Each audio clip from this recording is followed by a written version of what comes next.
Hello good afternoon everyone. के चाहिँ सबैजना सन्चै हुनुहुन्छ होला? आई होप म पनि एकदमै सन्चै छु। सो आज चाहिँ मैले लङ टाइम पछि भ्लग बनाएको।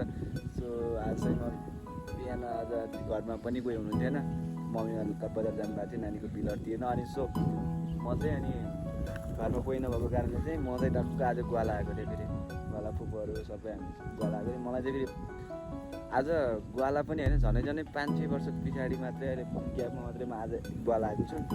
मलाई चाहिँ फेरि पहिलेको याद आयो क्या, हामी पहिले साथीहरू टक्क ग्वाला जान्थ्यौँ, खेल्थ्यौँ, यस्तो खेल्थ्यौँ, कबड्डी खेल्ने होइन, रमाइलो हुन्थ्यो पहिले चाहिँ। अहिले चाहिँ अब उमेर सँगसँगै जिम्मेवारी पनि बढ्दै जाँदो रहेछ। त्यही भएर त्यो रमाइलो भन्दा पनि अलिकति जिम्मेवारीतिर चाहिँ के लाग्यो भने त्यो रमाइलोलाई चाहिँ बिर्सिनु पर्ने रहेछ। अनि त्यही आज चाहिँ लङ टाइम पछि 5-6 वर्ष पछाडि चाहिँ म ग्वाला आएको थिएँ फुपूहरूसँग। अनि हाम्रो बाख्रा चाहिँ यता छ, यो चाहिँ बाख्राहरू। अनि आजदेखि चाहिँ मैले भ्लग अब कन्टिन्यू दिनेछु मेरो टिकटकमा, युट्युबमा आउने छ मेरो भ्लग चाहिँ।